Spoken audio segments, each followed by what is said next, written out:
This is VOA News. I'm Marissa Melton.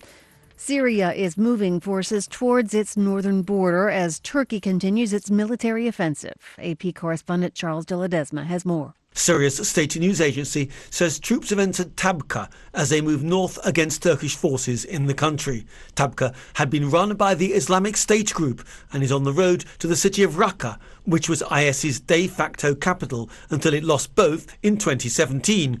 The move towards Tabqa and nearby villages comes a day after Syria's Kurds say Syrian government forces had agreed to help them fend off Turkey's invasion.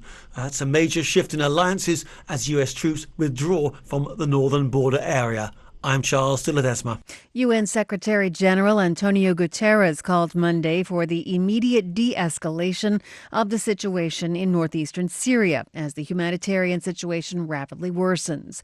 Guterres did not call for the offensive to end, but he urged maximum restraint and said any military operation must fully respect international law, including the protection of civilians. Of the 3 million people living in northeastern Syria, the UN says 1.8 million were already in need of assistance before Turkey's incursion started last week. It's a busy week in the impeachment inquiry into President Trump. Today, Fiona Hill, a former top National Security Council expert on Russia, testified to the House panels leading the investigation. On Thursday, Gordon Sondland, Mr. Trump's hand-picked ambassador to the European Union, will testify. According to the Washington Post, he's expected to tell Congress that a text message he sent reassuring another diplomat that there was no quid pro quo in their interactions with Ukraine was based on what he was told by the president. This is VOA News. The Royal Swedish Academy of Sciences announced Monday it awarded the Nobel Prize in Economics to 3 U.S.-based experts. Reuters' Nathan Frandino has more. U.S.-based economist Esther Duflo made history on Monday when she became the second female winner of the Nobel Economics Prize and the youngest at 46 years old. She won it with her husband and fellow MIT colleague Abhijit Banerjee, as well as Harvard University researcher Michael Kramer for their work on fighting poverty. The trio's work focuses on how poverty can be tackled by breaking it down into smaller and more precise questions. The Royal Swedish Academy of Sciences, which awards the prize, said their work ranged from helping millions of school children to helping governments increase funding for preventative medicine. That's Reuters' Nathan Frandino reporting.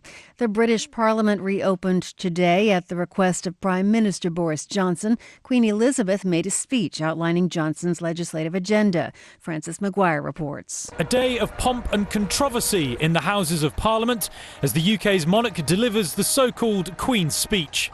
It was the highlight of a day of elaborate pageantry in Westminster, where Her Majesty gave details of more than 20 bills the government wants to enact in the coming year.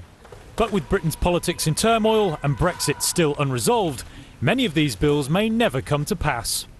My government's priority has always been to secure the United Kingdom's departure from the European Union on the 31st of October.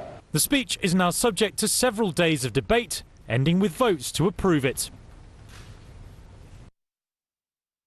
That's Francis Maguire reporting. Poland's conservative PIS party won the most votes in Sunday's election, thus securing a comfortable majority in parliament to govern for 4 more years. Reuters' Ryan Brooks has that. A second term for PIS will likely bolster anti-immigration populists across the EU. The party has already shifted Poland's foreign policy away from the European mainstream and has led calls to take some powers away from Brussels.